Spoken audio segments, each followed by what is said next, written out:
สบายดีข้าพเจ้าเองซื้อคำภูพันธบุญซึ่งมีหน้าที่รับผิดชอบเป็นหัวหน้ากลุ่มตลาดเกษตรกรรมอินทรีย์ของนครหลวงเฉพาะตลาดแห่งนี้เป็นตลาดเกษตรกรรมอินทรีย์ของนครหลวงมีอยู่6ตัวเมืองเนาะมีอยู่11กลุ่มที่เข้ามาขายอยู่ในนี้ตลาดนี้จะเปิด2วันเนาะตอนเช้าวันพุธและตอนเช้าวันเสาร์5 โมงเช้าถึง 12 โมงเที่ยงเฉพาะตลาดแห่งนี้เนาะถ้าสมาชิกผู้ใดต้องการที่จะเข้ามาขายอยู่ในตลาดนี้อันที่1ต้องได้สมัครเป็นสมาชิกของกลุ่มแต่ละบ้านหรือว่าแต่ละเมืองเนาะผ่านระยะข้ามผ่าน1 ปีจึงสามารถวิจัยสารตกค้างที่พืชเขาปลูกผ่านแล้วจึงสามารถเข้ามาเป็นสมาชิกขายอยู่ในตลาดแห่งนี้ได้ก่อนสิมาฮอดตลาดไอเต็กเขานี้เนาะแต่ก่อนเขาขายอยู่เดินทันหลวงฉะนั้นอยู่ในเดินทันหลวงมันมีกิจกรรมของภาครัฐเพิ่นทางเมืองไซเชษฐาเนาะได้มาพัวพันทางไอเต็กเพื่อขอสถานที่และแนะนำพวกกลุ่มของเขาเข้ามาขายอยู่ในสถานที่แห่งนี้เพราะว่าตลาดแห่งนี้แต่ก่อนมันเผาจัดเริ่มต้นแต่ปี 2006 เป็นต้นมาเนาะที่ได้อยู่เดินทันหลวงแต่ย้อนสมาชิกเขาขยายโตหลายขึ้นและพาให้มีปัญหาหลายอย่างเนาะเป็นต้นต่อกับภาคส่วนที่ขายทั่วไปกีดขวางและวนวายอยู่ในเดินทันหลวง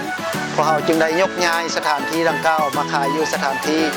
เดินไอเต็กเนาะโดยการแนะนำของท่านเจ้าเมืองไซเชษฐาเนาะเป็นผู้ชี้นำให้พวกเขาเข้ามาขายอยู่เดินดังกล่าวหาความช่วยเหลือจากบริษัทของไอเต็กเนาะในสถานที่ดังกล่าวและเฉพาะอยู่ในตลาดแห่งนี้หลักๆเป็นตลาดที่ขายผักสดเนาะผักสดผักกินใบกินมากกินหัวและมากไม้ของเกษตรกรรมอินทรีย์และรวมแล้วก็เป็นสมาชิกของกลุ่มจึงได้มีความสามารถเข้ามาขายได้อยู่ในเต้นที่มีกาเกษตรกรรมอินทรีย์นี้และนอกนั้นพวกเขายังมีอาหารลาวที่ปรุงแต่งแล้วเป็นอาหารสะอาดที่ขายอยู่นำเป็นผักส่วนหนึ่งที่ว่าขายอยู่ในเต้นที่บ่มีกาเนาะเป็นเต้นที่ว่าเป็นเต้นขาวเนาะและนอกจากนั้นที่ออกอยู่นอกจากเต้นเขาเป็นเต้นสีแดงบอกหรือว่าขายทั่วไปอาจจะบ่แมนเนาะเกษตรกรรมอินทรีย์ของพวกเขาภาคส่วนนั้นเป็นภาคส่วนที่ขายทั่วไป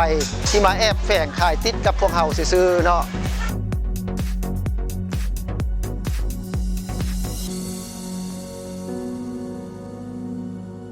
เกษตรกรรมอินทรีย์นี่แม้นเป็นการผลิตที่ว่าบ่นำใส่สารเคมีทุกอย่างเนาะ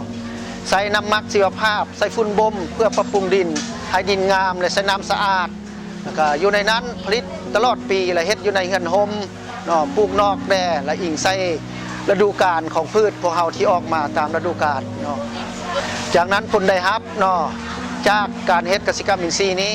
อันที่1รับผลดีให้แก่ผู้ผลิตเนาะอันที่2ผลดีต่อผู้บริโภค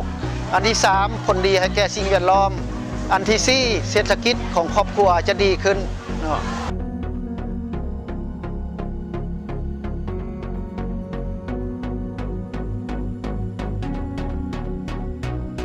จากนั้นตลาดของพวกเฮานี้อยู่ในนครหลวงเฮามีอยู่ 3-4 จุดเนาะที่เฮาเปิดถ้าเป็นวันจันทร์และวันพฤหัสจะแม่นอยู่ตลาดดงนาโซกเมืองสีโคตรวันพุธและวันเสาร์ตอนเช้าจะมีอยู่เดินไอเต็กเมืองไซเชษฐาและวันเสาร์ตอนเสาร์จะมีอยู่ตลาดห้วยหงเมืองจันทบุรีเนาะและจากนั้นเมืองไซธานีจะมีอยู่หลัก5จะเป็นวันจันทร์และวันพฤหัสตอนบ่ายแล้วก็อยู่บ้านสร้างคูเนาะจะเป็นวันจันทร์และวันพฤหัสตอนบ่ายคือกันเนาะฉะนั้นท้ายสุดนี้เนาะข้าพเจ้าเองต่างหน้าให้กลุ่มองค์การจัดตั้งกลุ่มขอฝาก